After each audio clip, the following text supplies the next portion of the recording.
कोयना धरण क्षेत्र आणि चांदोली धरण क्षेत्रात सतत पडत असलेल्या पावसामुळे आता आपण पाहू शकता सांगली कृष्णा नदी दुधुंडे भरून वाहत आहे। कृष्णा नदीची पाण्याची पातळी सध्या 39 फुटावर आहे। इशारा पातळी ही 40 फूट असून धोक्याची पातळी ही 45 फूट आहे।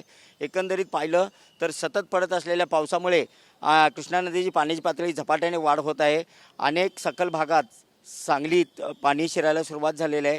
तर दुसरीकडे चांदोली धरणातूनही 15,000 क्युसेक्स पाण्याचा विसर्ग होत असल्यामुळे त्या ठिकाणी सुद्धा 2 ते 4 गावांना पाण्याचा वेढा पडलेला आहे।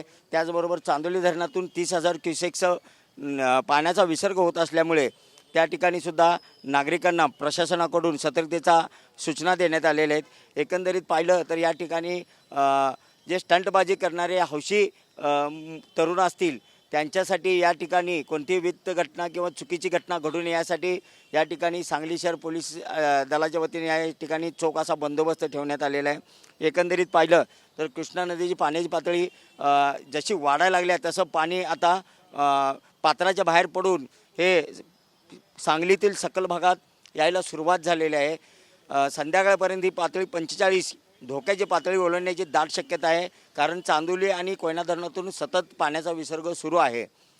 कॅमेरामन विकीसोबत मी शंकर देवकुळे, TV9 मराठी, सांगली।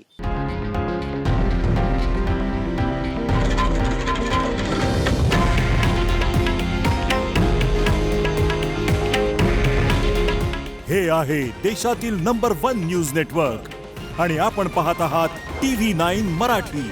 काळजी तुमची, हित महाराष्ट्राचं।